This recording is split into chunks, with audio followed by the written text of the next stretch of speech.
La dictadura cubana ya perdió con el juicio en Londres. Muchos cubanos, incluidos quienes padecen en sus carnes y cabezas a la casta verde oliva y enguayaberada, desean que el gobierno salga mal parado en Londres, a donde ha acudido intentando ideologizar un conflicto entre un acreedor y un deudor que le debe a todo mundo. ¿Cómo están, amigos? Bienvenidos a Noticias Importantes. Esperamos sus opiniones en los comentarios. Comenzamos.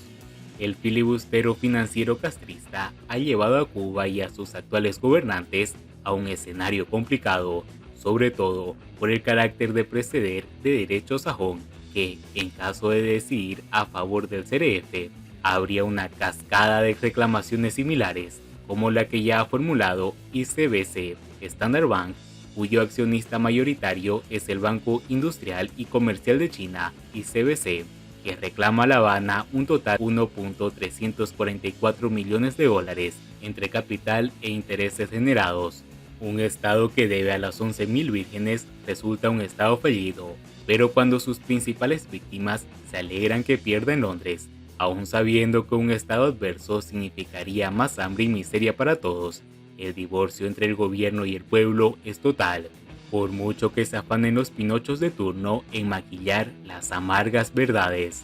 Desafiar el orden internacional e incumplir reiteradamente compromisos de pago solo conducen al suicidio. Aunque la Comisión de Mullo aparezca ahora denunciando la inmortalidad del capitalismo mundial, que no debe ser tan malo cuando el comunismo se cayó solito y sin que lo empujaran, se desmerengó, como, copiando a Raúl Castro, le gustaba decir al deudor en jefe, reconocido experto en el tumbe, socializar pérdidas y privatizar éxitos, siempre con algarabía antiimperialista, excepto el periodo reformista de Raúl Castro, que intentó honrar los compromisos internacionales. El resto de la recholata castrista consistió en no pagar desde 1959 hasta la actualidad, regatear a los acreedores con excusas baratas, pícaras maniobras y hasta promover una insurrección mundial contra la deuda externa. Algunos analistas sostienen que los impagos del castrismo provienen de la campaña contra la deuda externa en los años 80 del siglo XX,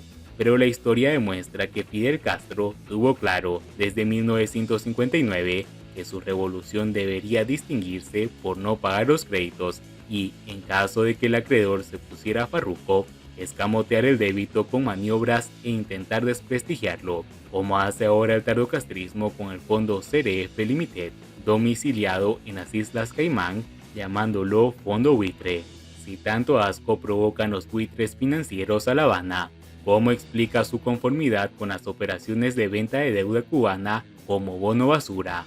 En 1959, el supuesto gobierno revolucionario no reconoció y por lo tanto tampoco pagó la deuda generada por gabinetes anteriores por un valor de 52 millones de dólares. Las reservas internacionales de Cuba en aquel momento sumaban 505 millones de dólares, siendo la segunda más grande de América Latina después de Venezuela. En aquel año, el castrismo expropió la banca privada, confiscó los depósitos bancarios y a Cubana de Aviación. En 1960, el castrismo expropió activos norteamericanos por un valor de casi 2.000 millones de dólares, por lo que no pagó indemnización alguna. Fue la confiscación de bienes norteamericanos más grande de la historia que provocó el embargo.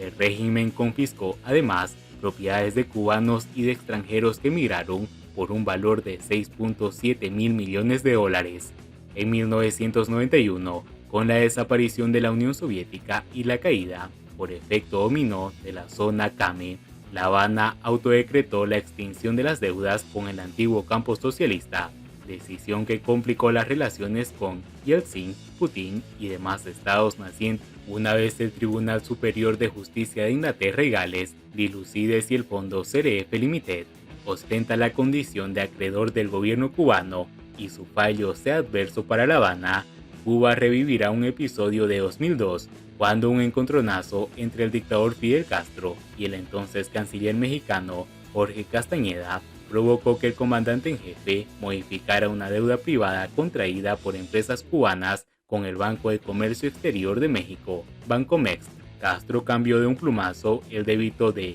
$279 millones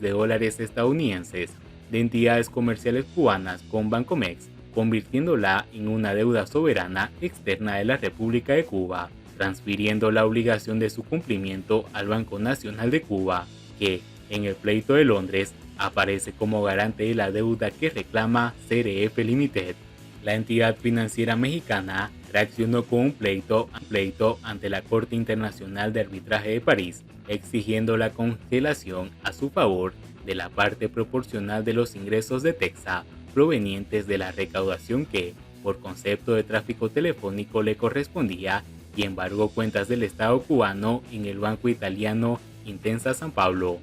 El laudo de París fue demoledor para Cuba, hasta el extremo que la legendaria directora de Asuntos Jurídicos del Ministerio de Relaciones Exteriores, Olga Miranda, comentó que, antes de leérselo, había que tomarse una pastillita para los nervios, pero en defecto de forma, apareció por el Estado francés y la llegada de Felipe Calderón a la presidencia de México impidieron que la hemorragia de dólares llegara a Almendares, aunque La Habana tuvo que asumir la deuda de Bancomext. En esa época, Etexa era una empresa mixta con capital italiano de Telecom, pero ahora la compañía telefónica cubana es un monopolio estatal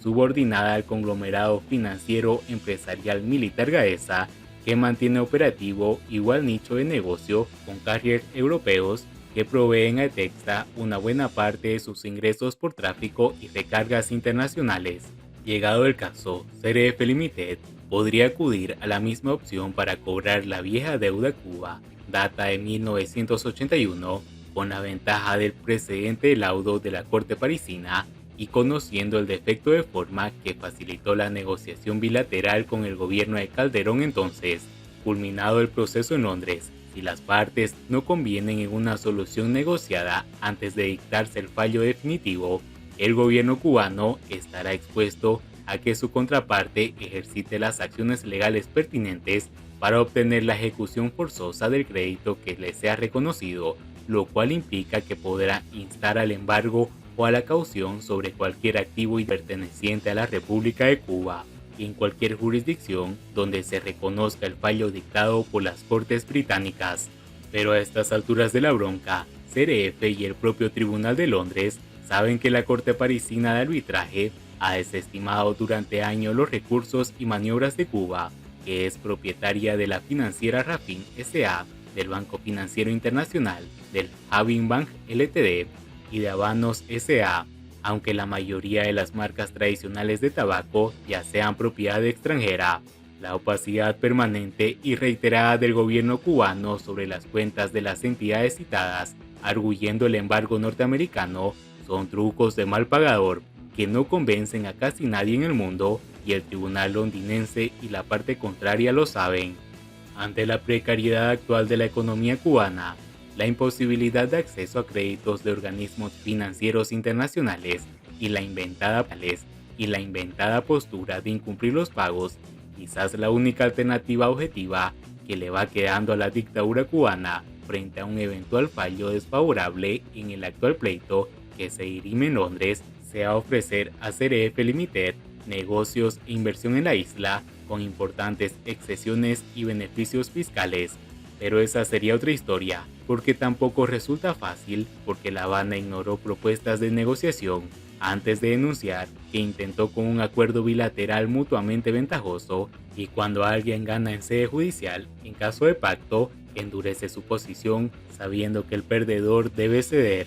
Más le vale a la casta verde oliva y en Guayaberada reflexionar por qué tantos cubanos se alegran de sus derrotas que andar enredando la pita absurdamente con falacias que solo refuerzan su desprestigio creciente y su absoluta dependencia de Estados Unidos, del capitalismo y de la solidarización a la que desprecia y jinetea. Y bien amigos, así vamos terminando las noticias importantes del día de hoy. Por favor, nos ayudarían mucho compartiendo las noticias y así poder informar a muchas más personas de la verdadera realidad en Cuba. Paz de vida mis hermanos, nos vemos en el siguiente informe.